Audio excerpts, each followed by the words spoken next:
friends. Welcome, welcome.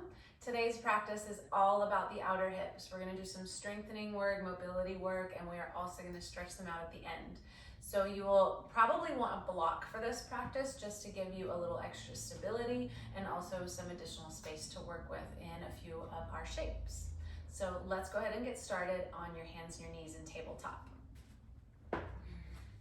Tabletop position. Shoulders over your hands, hips over your knees, spread your fingers wide, grip the ground. And you're gonna take a cat pose, push the floor away around your back, tuck your chin to your throat.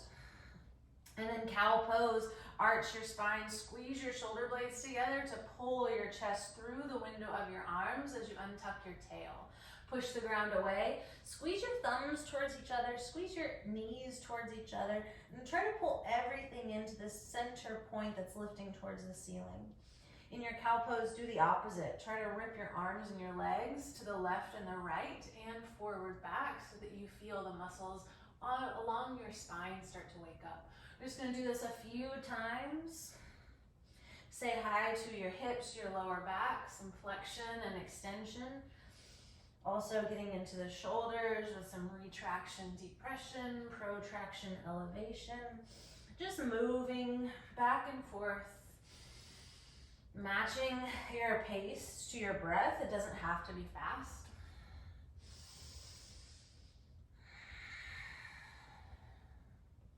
Fabulous. And then we're gonna take this onto the forearms. So your elbows are now underneath your shoulders. Still a cat-cow in your spine.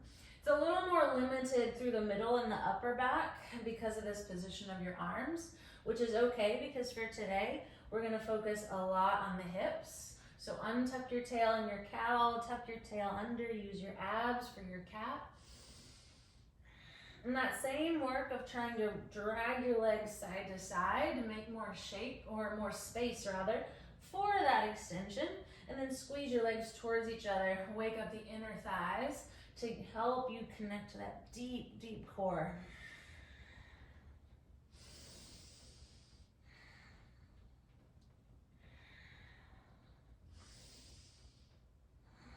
From here, you're gonna come down and lay on your right side. Now you can prop your head up with your hand. You can lay it all the way down, or what I like to do is use my block so that there's no pressure on this arm and my head is nice and supported. So you can find a position that works for you. You're gonna bring your legs into 90-degree angles at the ankles, the knees, and the hips. Now this is not about getting the biggest range of motion that you possibly can at the expense of your lower back. So lower abs are in, the pelvis is not gonna move. I want you to lift the entirety of your left leg up. Notice I'm lifting my knee and my foot at the same rate.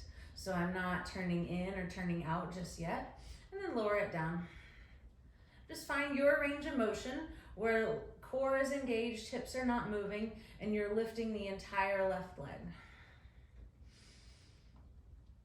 Now, if you start to feel this here, gripping in the front side of your hip, I want you to move your knees a little bit further away from you because this is not the muscle that we want to feel working, and odds are you're doing a little rotation if that's the sensation that you're feeling. This is more for the glute medius back here in this back side of the outer hip. So make sure you're feeling it in that position. You can see your leg, make sure it's not changing position. And sometimes I physically like to use my hands as a little feedback, like what is happening in my lower abs. I am definitely starting to feel this in the right place. Super simple for now, but we're gonna apply this work into a lot of different shapes. So now I want you to keep your leg lifted. Doesn't have to be the highest you can possibly go, but a good range of motion. Then you are gonna start to externally rotate and then internally rotate. So when I externally rotate, my heel drops, but my knee starts to rotate towards the ceiling, again with no change in the core. And then internal rotation, my knee points down towards the floor, my heel goes up. And again, this should be burning in that glute medius. You might feel a little activation through like the TFL, more in this front hip, but that is not really what we're going for. He does like to kick on. He will volunteer to do all the work. Try not to let it. definitely feeling that burn. Okay, let's flip sides. Now we're not trying to get super fatigued just yet. This is a warm up, letting our hips know where we are headed. So real quick, into the other side. Get yourself sorted out. If you can get 90-degree angles at the hips, knees, and ankles, do so. Remember, lower belly is in, my spine is neutral, my hips are not going to move. We just lift that leg as one unit. And if you have a tendency to turn the leg out, I find it helpful to think about lifting the ankle first. And what will end up happening is that everything moves at the same speed. And again, you can adjust this angle if you feel it here, more in the TFL, the front of the hip. Also make sure you're not adding any rotation just yet. Knee and toes are pointed in the same direction as your face. Low belly in. Make sure you're being really specific, because there are a lot of muscles that do this work, and we want to identify that glute medius. Now, once you have your high range of motion, remember, it doesn't have to be extreme. You're gonna start to rotate, internally rotate and externally rotate. So I'm trying not to change the position of my thigh. I'm just changing the angle. And I can see that my knee is pointing down for internal rotation, pointing up for external rotation. Keep that deep core engaged. Oh, definitely feeling this side. This one is the one that needs a little more love and attention, so it starts to fatigue a lot quicker.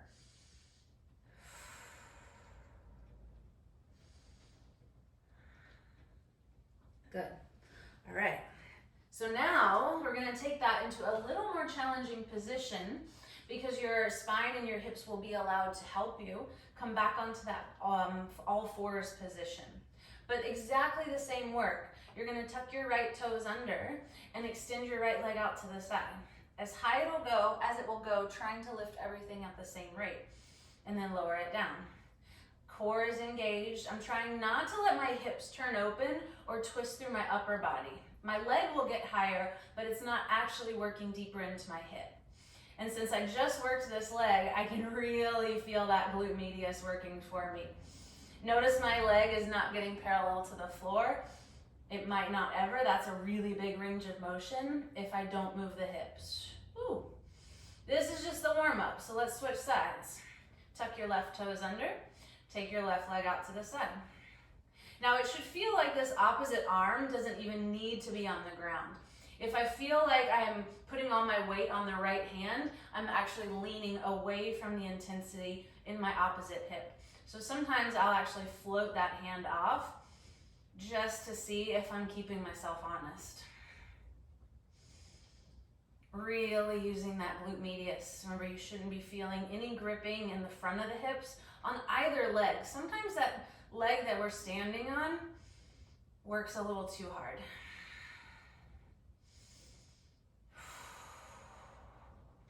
But you will definitely feel this in both of your hips. All right, just for a little break, sit back into a child's pose.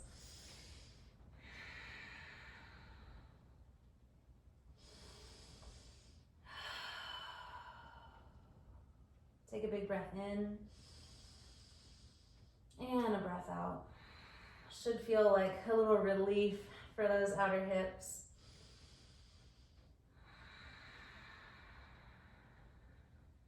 Awesome. Come back up into your tabletop position. Float your right leg straight back behind you. Core is engaged. Try not to sag through the lower back. And then float your right leg off the floor. Keep your low belly in. Use your glutes. Drive out through your heel. Many times that will help you feel that connection in the back of your hip. Now from here, you're going to bend your right knee to 90 degrees. Try not to sag in the lower back. And then tap your knee to your right armpit. Take that leg straight back behind you. Squeeze the glutes, squeeze the belly. When you exhale, hug your right knee into your chest. And then step your right foot between your hands. Now we are very low to the ground. That is a deep range of motion. So however you need to get your right leg into this position is totally fine. Now from here, you're gonna swivel your back leg 90 degrees and try not to shift in this front leg, but I'm gonna walk my right hand inside my right foot. And now, rather than squeezing the leg and the arm against each other or pushing your leg out with your arm, I want you to see if you can use this outer part of your right hip that we just woke up to move your right knee gently away from your arm and then bring it back. This is like a 1-inch range of motion here. Drive your right foot into the floor. Again, that's going to help you connect to the back side of your hip. And just seeing if we can get any motion here. Again, it's small. Good. And then you're going to come back around. We're simply going to do the other side. Come into your tabletop position. Take the left leg straight back behind you. Lower belly in. Try not to sag through the lower back, and then float your left leg. From here, tap your knee to your left armpit. You will round your back slightly like cat pose, and that's okay. Use the deep core strength here to put your knee as high up towards your armpit as you can. And then take that left leg straight back, squeeze your glutes, squeeze your belly. When you exhale, hug your knee to your chest as best you can, and then step your left foot between your hands. Hang out here for a moment.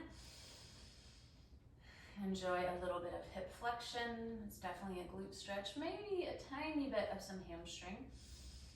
But since your knee is bent, it won't be too much. And then turn your right leg. From here, I'm going to walk my left hand inside. Now I'm doing my best to not let the left knee change its angle, so I'm not swinging my hips out to the side. And then with my left arm and left leg against each other, I'm just going to gently try to move my left leg out to the left. Drive down into your heel. Definitely support through the lower belly. Even though there's not a whole lot of core strength required to be in this shape, you can get away without it. I do want you to feel your transverse abs drawing in to support your lower back. Moving the knee away, bringing it back in with as little change anywhere else as you can manage. Now from here, I'm going to walk my hands to the back of my space. So it's almost like a reverse warrior 2 variation. This back leg is a lot more support. Lower belly in. Think about lengthening through your left inner thigh and the front of your right leg. I'm going to use this as a transition to bring your left foot down, and now we've swiveled to face the back of the space. Your right knee is on the floor, your left leg is straight and strong. So that was the leg that we're working, and it's still back there. But you're going to bring your left knee in and sit back, child's pose. And if all of that was confusing, no worries. You can face the same part of your mat. Just make sure you're doing both legs. So from here, tabletop, step your right foot forward, swivel the back leg, and then right away you're going to walk your hands all the way around, trying to keep your lower body exactly as it is. Now my lower abs are in, my left glute is turned on. I'm stretching out through the right leg. And it's that same outer hip work that keeps my knee and toes pointed forward rather than letting them go along for the ride and turn to the side of the space. Both hands come down. And this time, you're just going to bring your knees together and sit in a sideways child's pose.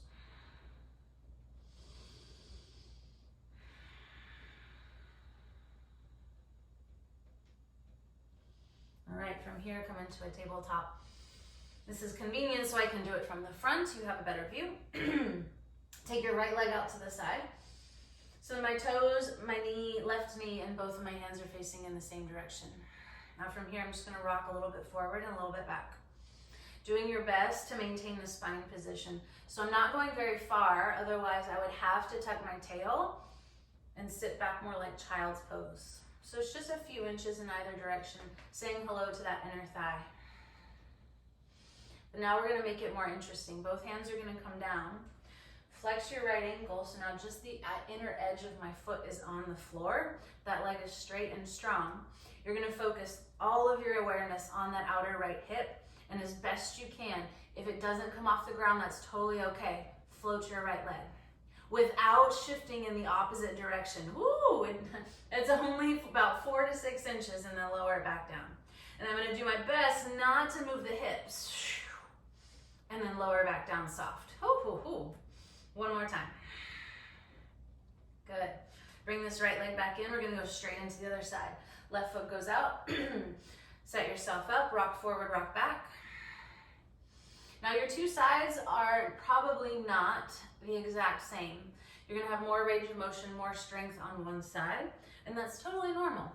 You'll start to learn which side it is for you that needs a little more time, that gets tired just a little bit quicker, and you start to work with that. So if you need a few extra rounds on that side, go for it.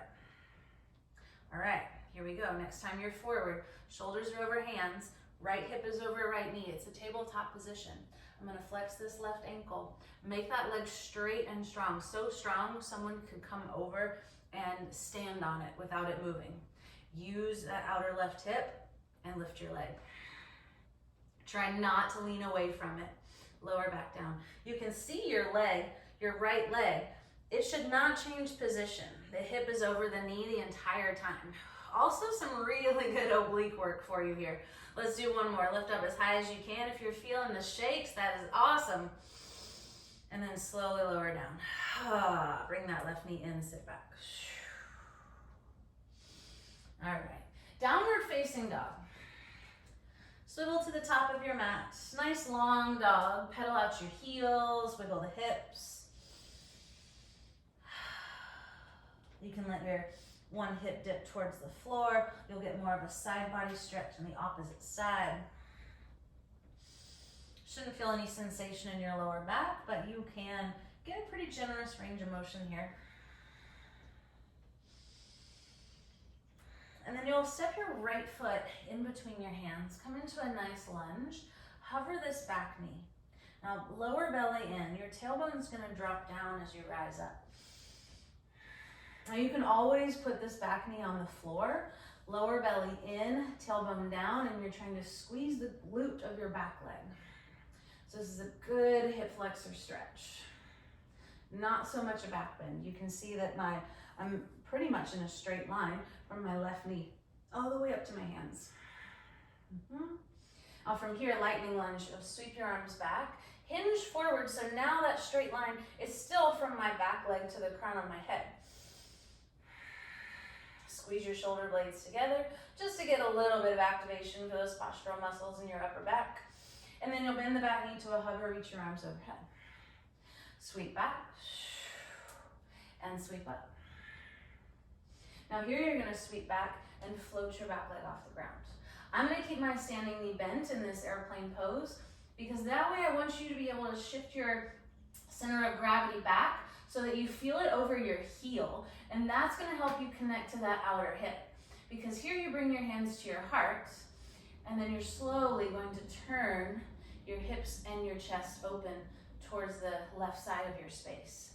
Lower belly in, drive into your heel, and it's the same thing like that dog on a fire hydrant. My right hip is working incredibly hard to abduct out to the side. And it might want to rotate. I can't really look at my knee because it's moving and that's going to throw off my balance.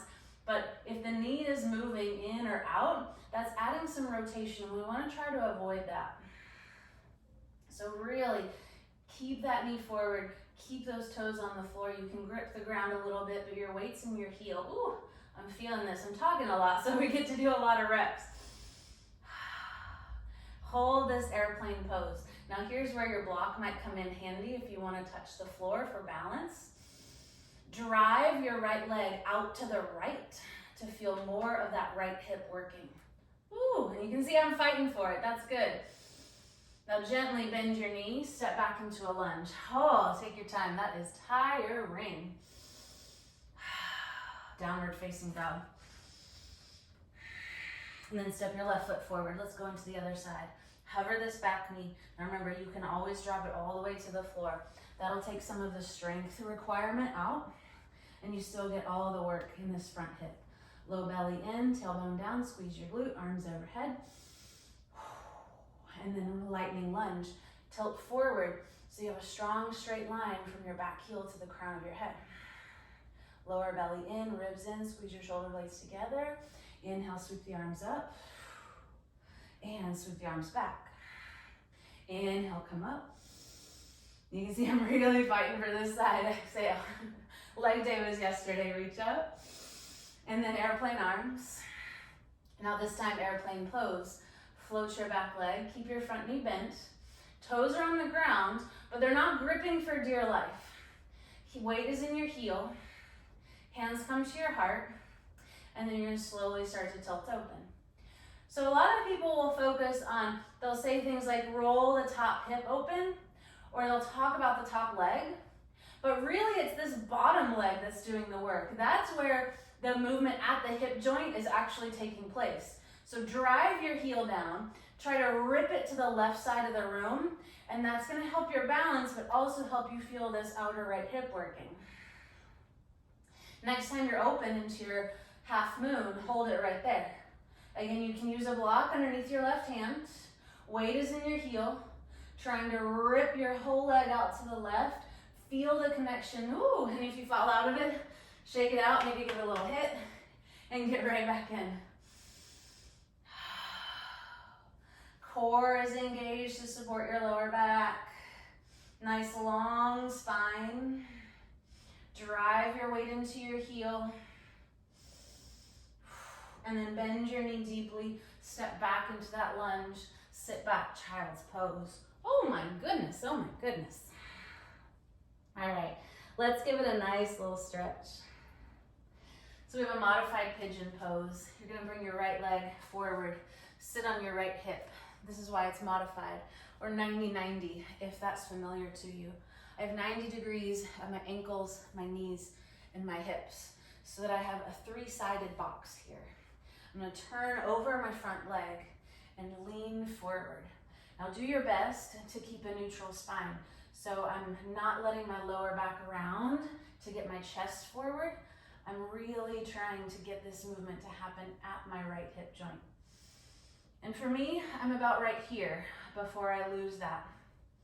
I could fold forward, but I would just be putting my spine into flexion and not actually getting a deeper hip stretch. So for today, I'm gonna focus on opening up that right hip. Ooh, ooh, ooh. And this stretch should feel so nice after all that work.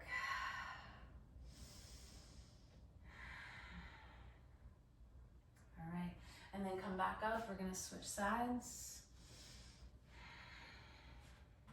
Set yourself up with those 90-degree angles, 3 sides of a box.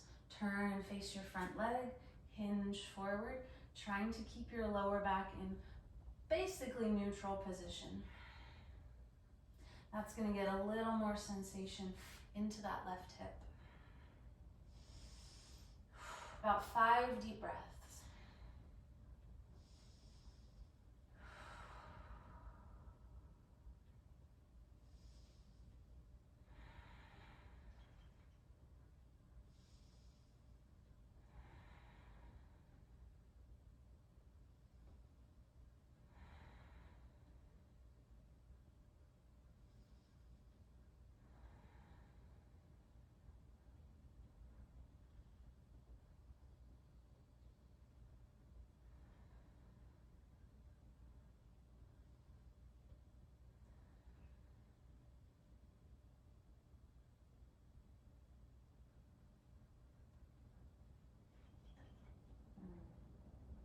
And then sit yourself up, swing your right leg around.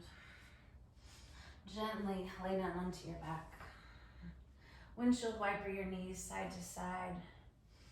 Let them be loosey-goosey. That was short and sweet, but also spicy work for the outer hips, so you might even get a little massage on the back of your hips here from the floor. And then hug your knees into your chest.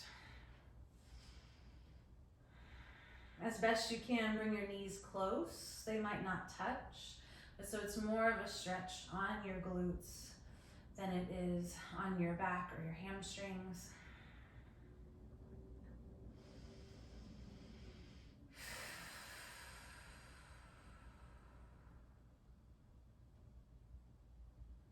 Gently lower your knees to the floor. Extend your arms down by your sides. Take a few moments to rest.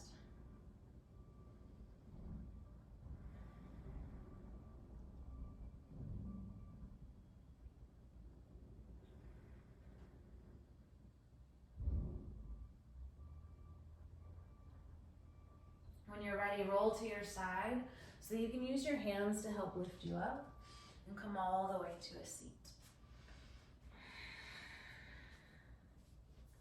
Inhale, reach your arms up overhead. Exhale, hands come down to your heart. Thank you so much for joining me today. I hope you feel that in your hips, supporting you throughout the day, and I'll see you next time.